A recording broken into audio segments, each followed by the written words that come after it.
Note: this podcast does not discuss nor endorse the idea of discussing stupid ideas, because we all know there are no stupid ideas.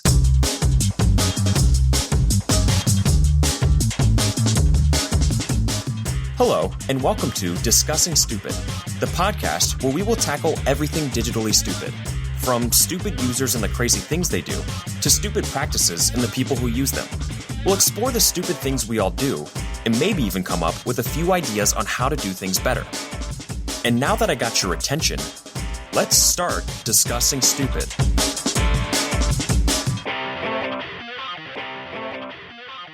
Hello, everybody, and welcome back to the broadcast of the podcast.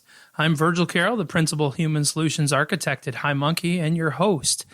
So with GDPR starting right around the corner, I figured we would continue on with that theme as we did in episode 2 and kind of talk about it from a little bit different perspective. So those of you that have not had a chance to listen to episode 2, we talked about it from the perspective of how you actually do things on your website and some of the things you need to think of kind of from the customer facing side.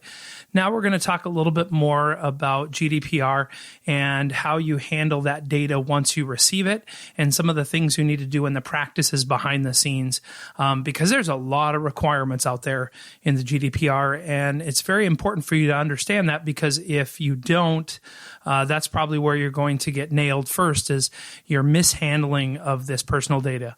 So today joining with me is Liam Cleary. He's the Associate Director and Solution Architect at Protiviti, and probably one of the foremost experts I know in the world of cybersecurity. So I thought I'd bring Liam along and we could have a little chat about GDPR and really your data. Hi, Liam. Thanks for joining us. Why don't we start out by introducing yourself, telling us a little bit about who you are and why you actually have any experience in the world of data privacy. Okay, that's a good question too. So Liam Cleary, originally from the UK, moved to the US about 8 years ago. Originally worked in a large consulting firm, then moved here, kind of took a job at a smaller company, and then kind of grown into working at Protiviti now as one of their architects. I kind of focus really on SharePoint, Office 365, but around security more than anything else. That's kind of been one of my areas. That stemmed from me being in the security team and stuff in my last job and kind of working my way through there. Yeah, I blog about security all the time. I work with clients and we talk about things like that. So from the data privacy, I also like to hack things too. So I kind of have to understand both sides of what should you do and then what shouldn't you do, and then how do you get around that? Yeah. So like I mentioned in the introduction, I've known you for quite a while. So this is probably the most formal discussion you and I have ever had. I actually feel uncomfortable now. Yeah. Yeah. You know, from kind of the GDPR is literally going to be out in just a couple of weeks, probably from when this episode broadcasts.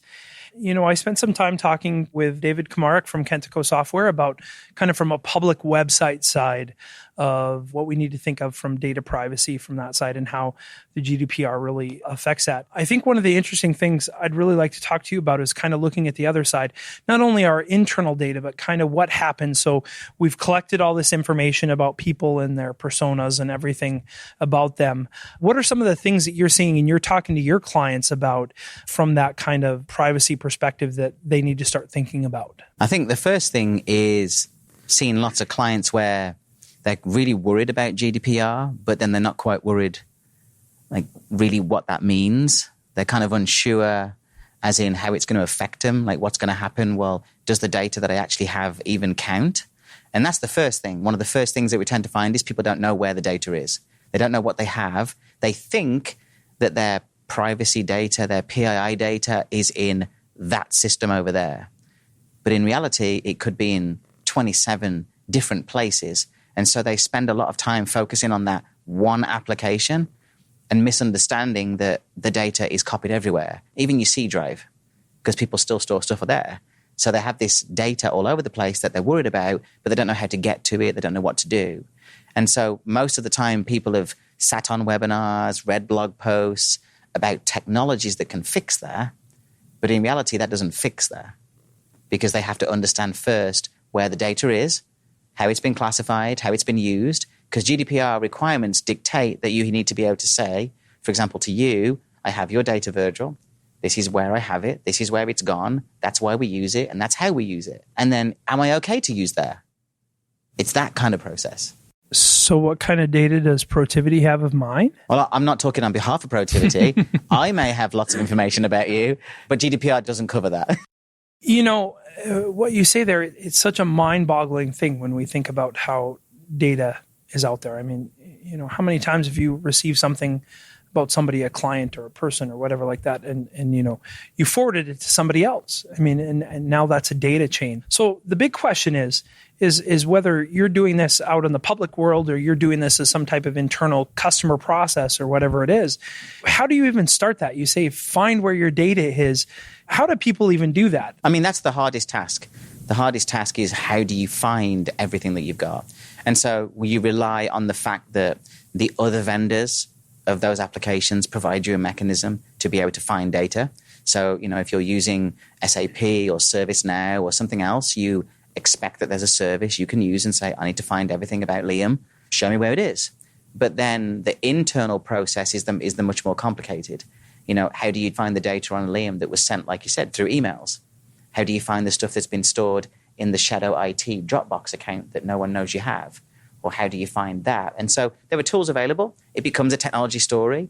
It means you're able to use things like data loss prevention tools that you can kind of plug in and say, I want to scan this, and find all that information. Because you can't 100% comply with any of the GDPR rulings unless you know where it is first. Just pleading ignorance and going, I don't know, it could be anywhere. That won't help you. Because in the event of something happening, they will mandate that you have to find that information in the first place. Yeah, I think that's one of the big things I see is, I mean, IT people just in general probably don't know where data is. Now you start taking it up to the business level, and these people just push things all the time and collect and move and all that kind of stuff. What's in our CRM? What's in our, you know, websites? What's in all these different pieces there? And I think that's kind of the real big challenge. And I think that's going to be, in my opinion, if somebody actually gets gone after right away by one of the European Union countries, that's where they're going to fall down in there. And so let's just say this scenario that we're not really sure. What are some of the other things that we should do? And one of the things I specifically want to talk about is going forward. Because to me, and I realize kind of how it's written, but overall, you always have that question of how much can you enforce a law that you put in place for things that happened before that law was in place? And they talk about how everybody needs to get up to speed for the GDPR. So can they really come back and say, well, you did this 10 years ago, we're going to fine you because of something you did 10 years ago versus going forward. So I think part of this is that next data level, what we're doing going forward. And what are you kind of seeing around a lot of your client systems and that? And how are you kind of helping them prepare to be able to take that step forward that now we're actually doing things correctly? So, I mean, the first thing that's going to be interesting to see is, like you said, what happens on that deadline. Like on May the 25th, what's going to happen? Well, nothing. It'll be enforced, but nothing's going to happen. You're not suddenly going to wake up and you suddenly get landed with a fine, because how are they going to know? Nobody would ever know. But what's going to happen is there will be some instances where that will happen. Like, for example, kind of my personal opinion is one of the big boys will get hit with something just to show that GDPR can be enforced. But realistically, for someone like me and you, as a smaller company, for example, it's not going to happen. But we still need to be prepared for it, for that instance. And it's not that the European Union or any of those commissions would come after you. It would be a regular Joe Bloggs. It would be me. So I'm one of these GDPR people because I'm not a US citizen. I'm a European Union citizen, so a UK citizen. So GDPR is for me. It's to protect my privacy and my data. And so I could, if I wanted to, come and say, you know, in 6 months' time when GDPR kicks in, I could come back and say, hey, Protiviti, I want you to show me everything that you have on me, because that's my right. As part of this process, I can ask. And then if it wasn't satisfactory or they couldn't provide me with the information, then I can make that GDPR filing and complaint. So that's the bit you're not going to be able to cater for because you don't know what's going to happen. But to cater for it and plan for it, you have to, at least as a minimum, have policies and procedures defined for those things. So Microsoft have done a great job for this. So in the compliance manager piece that they've now released for their Office 365 and Azure stack, they have all of the controls that Microsoft have done to become GDPR compliant. And then you have the section that's your responsibility. Because just because you're using somebody else's service doesn't mean you become GDPR compliant just because you're using that. And the Microsoft Cloud is one of those things that often people think they just are. But there's not. But when you look at the policies and the controls that are left, they require you to do something. Doesn't necessarily mean you have to buy a new platform or put new security policies in place or whatever else. It means you have to document what's in scope and what's out of scope. So we require this information legitimately. So this is what will happen when somebody requests that information. So in the event of something happening, you have documentation and a policy and procedure to present back to say, we don't have technology in place because we didn't have anything, but we have a policy and procedure that determines that us as a business, this is how we use that data. And that's the key. Policies and procedures of how you handle something is really what's needed. That's the key thing right now. By all means, go and buy all the technology to do whatever you want. But if you don't have a policy and procedure wrapped around that, in the event of something happening, the technology is not going to help you. Yeah, and I think you bring up a good point, because one of the things I see, especially when you look at this from a business side, is really the fact that so many organizations use third-party providers, third-party tools, third-party applications, systems like 365 and that kind of stuff, to provide them some type of something for their business. You know, you look at the traditional marketing world and you look at the Marketos of the world and all these marketing automation systems. You know, you look at more of content aggregation systems. You look at maybe I'm running my server up inside an Azure, VM instance or something like that. You have all these different pieces that kind of go through there, and you look at it and say, well, it's not only about where your data is, it's also who has access to it. I mean, because let's be honest, there is a truth in that, if you have something in Azure, technically anybody in Azure, or anybody who works for the Azure team could, if they wanted to, gain some level of access to that. But that's kind of the fact. I mean, if you go with a Marketo and you need support for Marketo, they don't give you support by saying, well, we can't see any of your stuff, we can't work with the system. It's just sitting there. They can actually, to a certain extent, gain access. So when you do their terms of service, you're giving them permission basically to say, hey, we trust you. But GDPR is actually taking that up another level. When we start working with these third-party systems, we actually have to manage them as a data partner and actually make sure that whatever compliance we have, they need to be following as well or doing better. Yeah, that's right. And that's where it comes into the controller and the processor idea, which is part of GDPR, that, Microsoft are the controller because they store the information, but so are you. But then Microsoft are also the processor. And especially when you have subcontractors, kind of other vendors in that space too, you kind of have to make sure that you guys have to have your bit, we have to have our bit. And then you as the owner of the content need to know exactly what that other partner, that other vendor is doing with the data. Because when I request that and say, where's my data gone? You need to be able to prove to me and show me where that went and how that data was used. So the whole idea of, somebody buys a mailing list of email addresses and sells it on. Like, this will hopefully mitigate some of that because there's an auditable trail, and there should be an auditable trail of what took place. So I did this, I gave my consent to give that to Virgil. Virgil then passed it on to whatever, and this is what happened. And as long as we have that trail and the audit to go with it, and you can prove that this is what happened, then you'll be fine. But it's when you can't, which is right now. Like now, we have no idea. Like I have no idea what stuff's been used, what's not. We have no idea.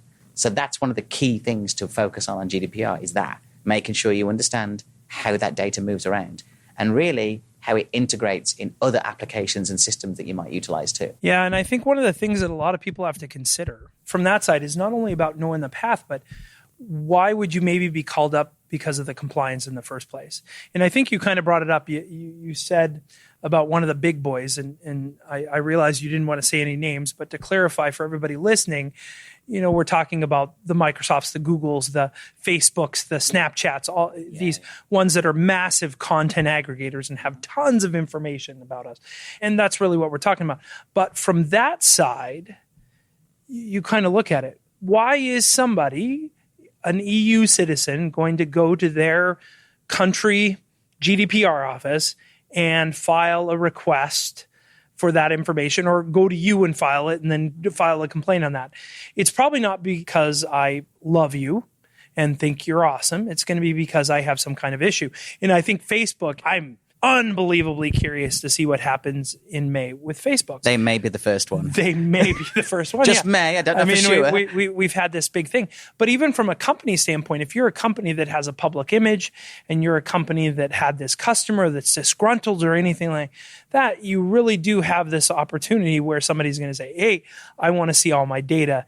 And what are you going to do from that? So, and you look at the nature of our world today, and frankly, we use technology to get back at other people on a very regular basis.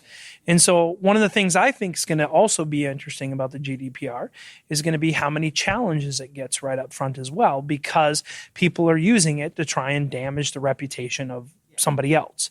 The other thing that I think is very interesting from that, and I'd be kind of curious of your opinion on this, is I feel like the one thing that GDPR does is it does a lot of protections, but is also taking away anybody's personal responsibility. It's basically saying, do what you want with your own data. Everybody else has to worry about it once you give it to them. Yeah, I mean, it kind of does do that. I mean, it's kind of, I suppose, if you flip it the other way around, the purpose of the GDPR is for the protection of privacy of the individual. So it's you and me, it's my protection, and that's based on the risk that's associated to that information if it was to be leaked or used in some other way. That's what it comes down to. And it's very specific language around risk, especially if it's children, for example. They have very specific language around content that's children's and the risk that's associated to that. And so when it comes to that, it is really about us. It's not meant to be nice and pleasant to the organizations that have to store that information. Because in the past, as we know, I mean, just based on the news right now, you can see that the privacy of the individual has always been left as the last thing, that by the very nature of you wanting to use a service, it's, well, we've got access to everything now. And whether you like it or not, that's what happens. And so you know that from the European Union, and if we take some specific countries in there, so take Germany, for example, their policies and procedures and rulings are very, very strict.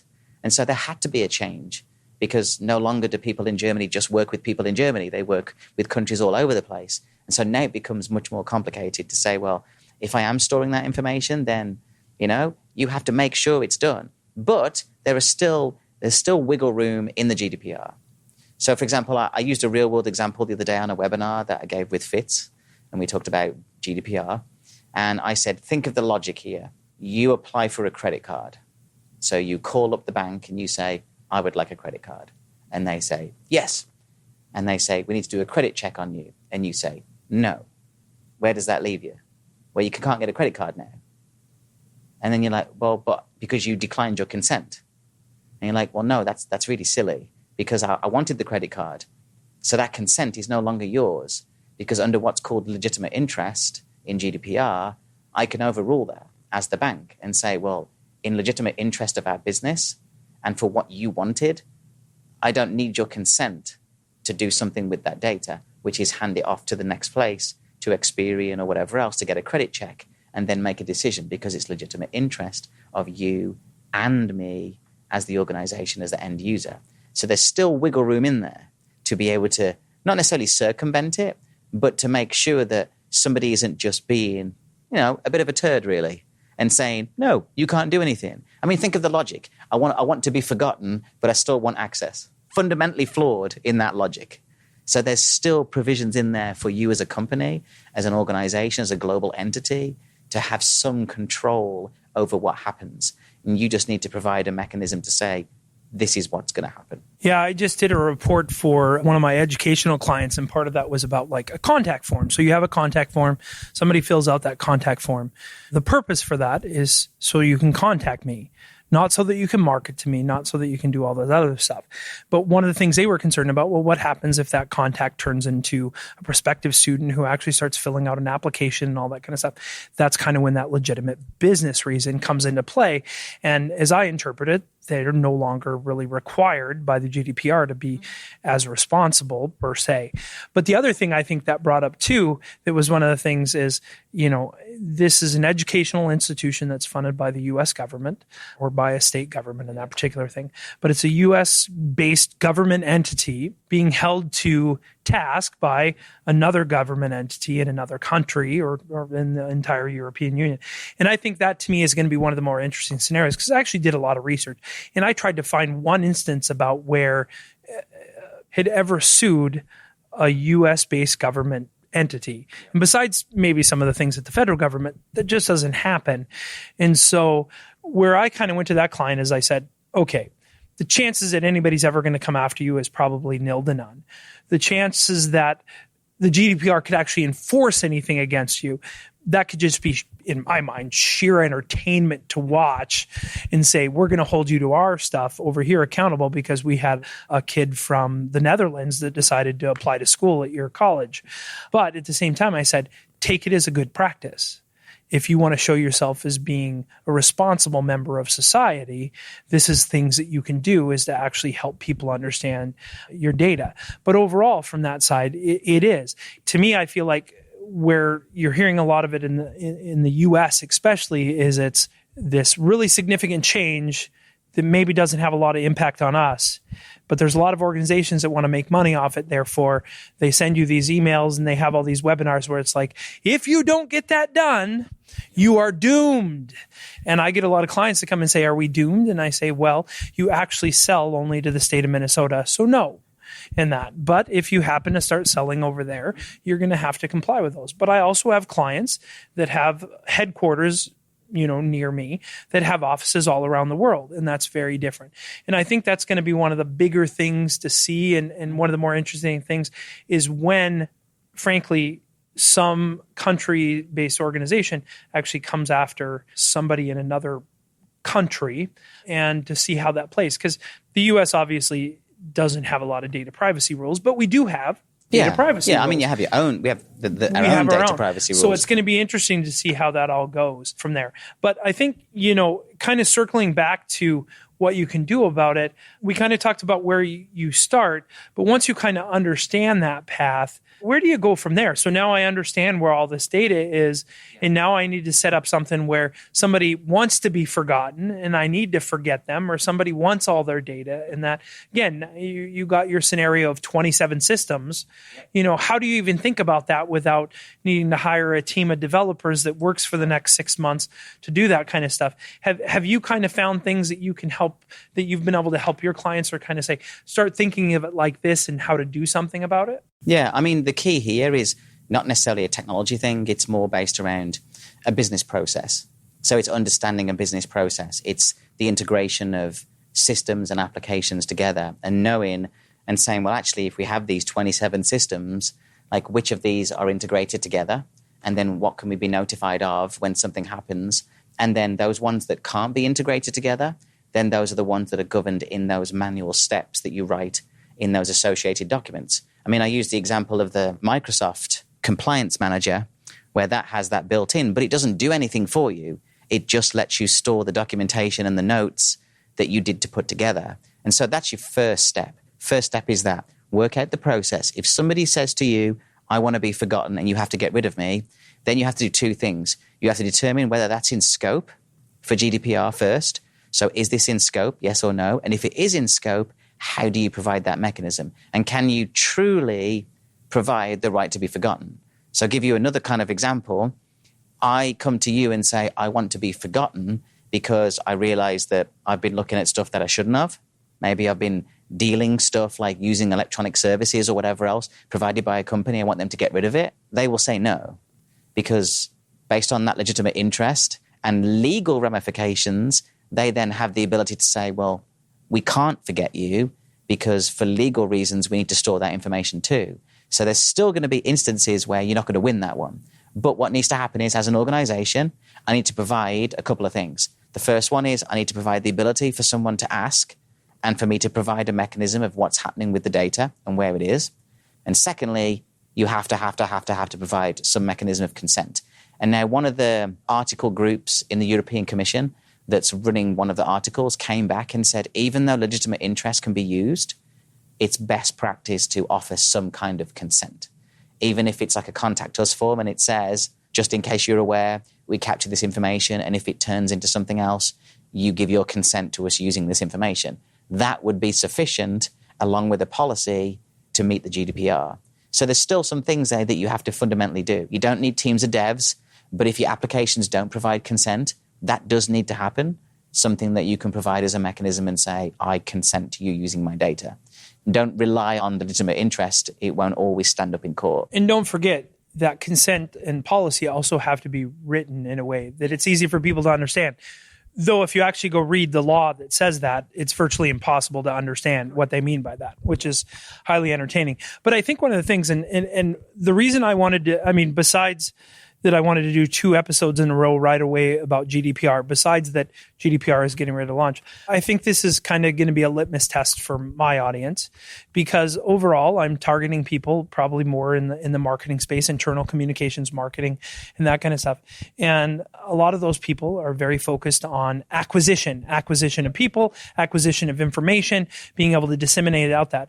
And frankly, when I think about it, you even look at the Facebooks, they're going to probably be the biggest violators of all in that, because they have these marketing automation systems. They've got it. If this person responds with this, send them these 5 marketing messages, do all this kind of stuff there.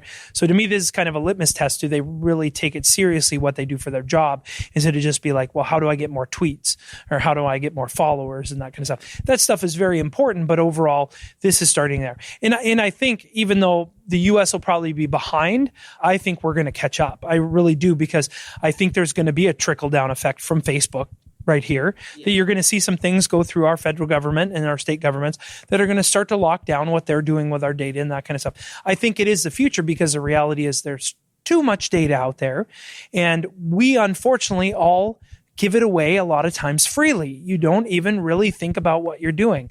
My new son, I probably will not have a Facebook account for him for a very, very long time. Yeah. But it's amazing how many people I do that do. And you're basically now allowing a lot of people out there to track the life of your kid besides your friends and family. You don't really think of those kind of things.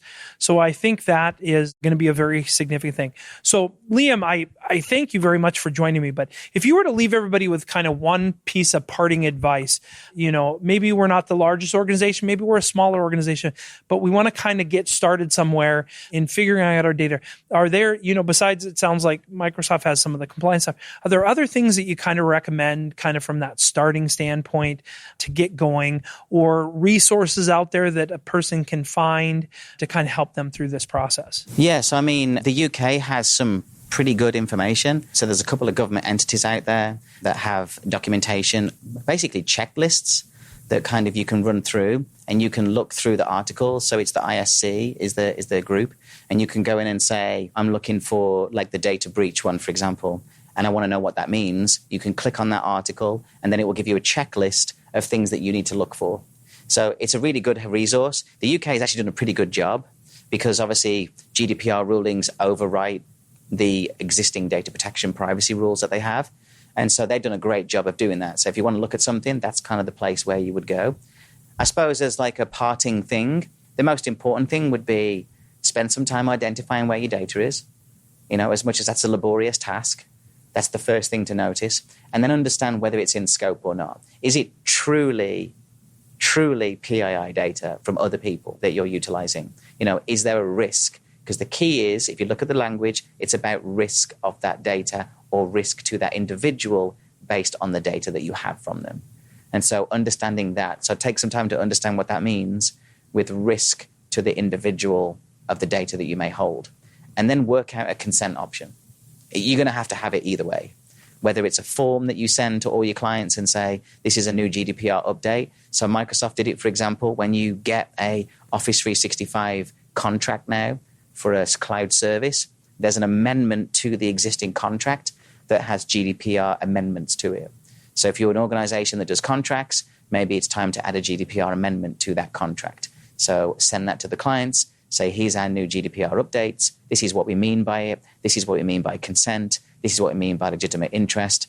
And then get that to those clients or those end users that subscribe. So getting ahead of that, because that's the first barrier. Did you ask for consent? Yes or no? And if you didn't, it takes one person to flag it, and you may be the smallest company in the world, but if there's no way for you to prove that you have consent, that might be something they might take on. But outside of that, the last thing to check is whether you have to transfer data between countries. And that's a bit of a problem. So there's rulings in the US for moving data, and there's rulings in each individual country. And when you look at GDPR, it spans over all of Europe and everywhere else. But some of those rulings override that. GDPR overrules somewhere else. And then in the US and across to Europe, we have what's called EU model clauses that allow the transfer of data. But understand that if you have to transfer data from one country to another, what effects does that have on your GDPR compliance? And then I suppose my final thing for you is just make sure you understand what GDPR is first. Like actually just understand what it means to your organization, because not everything in there is what you have to worry about. And I think, like you said, you see a webinar, you read a blog post, as you said, the word doomed. Like, you're not doomed. You just need to make provisions for that. Like, just understand it and say, oh, this is what I actually have to do. That's all I need to do. Well, that's some great advice and sounds simple, easy peasy. Just put it in place. But I'll make sure that we add the websites you mentioned into the show notes. And I really appreciate you joining me to talk about GDPR. I think that this is something very significant, especially when you start dealing with customers. If you have customers, which virtually every business and entity in the world has, whether it's internal or external, you have customers, you have people that you need to worry about. And this is something significant. It's going to be really entertaining. I'm thinking that 6 months from now, I'd like to do a follow-up episode that kind of looks at GDPR 6 months later and see how what much happened. what happened? Did our world change? Is Facebook no more? What really goes down with that? So thank you very much for joining me, Liam, and really appreciate you taking your time to talk about GDPR with us today. Cool. Thank you for having us.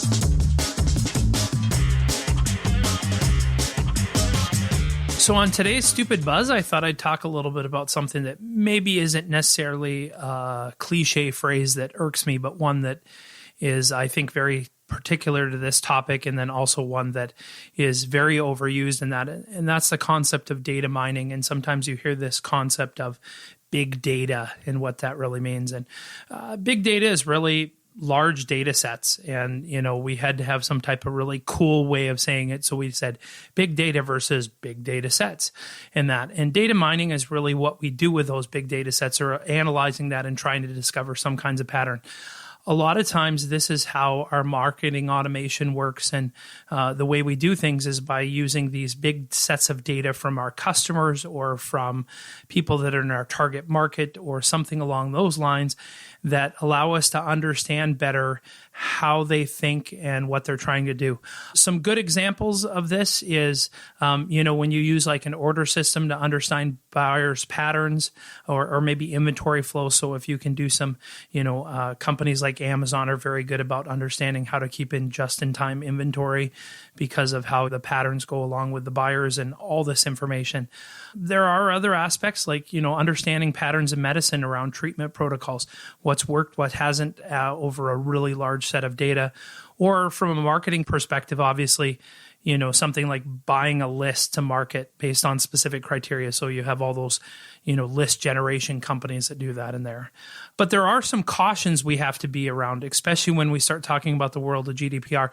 I don't think we could get a more appropriate example than what Facebook has been dealing with their recent scandal and how data mining can really be abused. And if you've ever paid attention to how you can do their target ad generation, or if you've done it yourself, that you can just do so very much with that. And it's almost crazy how you can really narrow that down. And, the reality is you have companies out there that are somewhat abusing that and using some of those benefits to be able to suck in large amounts of data. And you kind of have to look at that as, the data is great, but you also have to kind of think about that from your social responsibility side. So that's something that you individually as a marketing professional or as a developer or as a company need to kind of determine for yourself. But overall, you always want to think about that.